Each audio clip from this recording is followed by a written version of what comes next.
آپ میں سے بہت سو کا تجربہ ہوگا اور آپ شکایت بھی کرتی ہیں. ہم اپنے بچوں سے بہت کہتے ہیں نماز پڑھو نماز پڑھو نماز پڑھو، نہیں پڑھتے کیا کریں؟ وجہ کیا؟ آپ ان کے ذہن میں تو جھانکتے ہی نہیں. وہ اللہ کو بھی مانتا ہے کہ نہیں؟ آپ نے جہاں انہیں پڑھنے کے لیے بھیجا ہے وہ گلا تو گھونٹ دیا اہل مدرسہ نے تیرا، کہاں سے آئے صدا لا الہ الا اللہ؟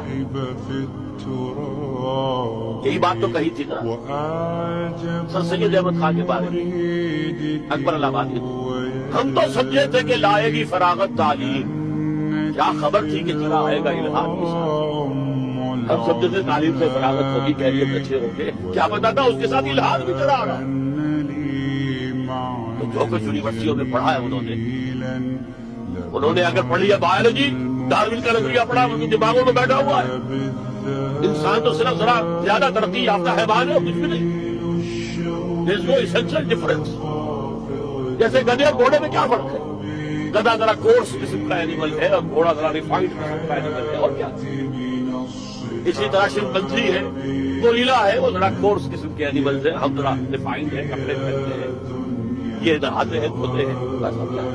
اور ڈفرنس وہ essential difference. اب جس کے دماغ میں یہ بیٹھا ہوا ہے وہ آپ کا وعظ اس پر اثر کرے.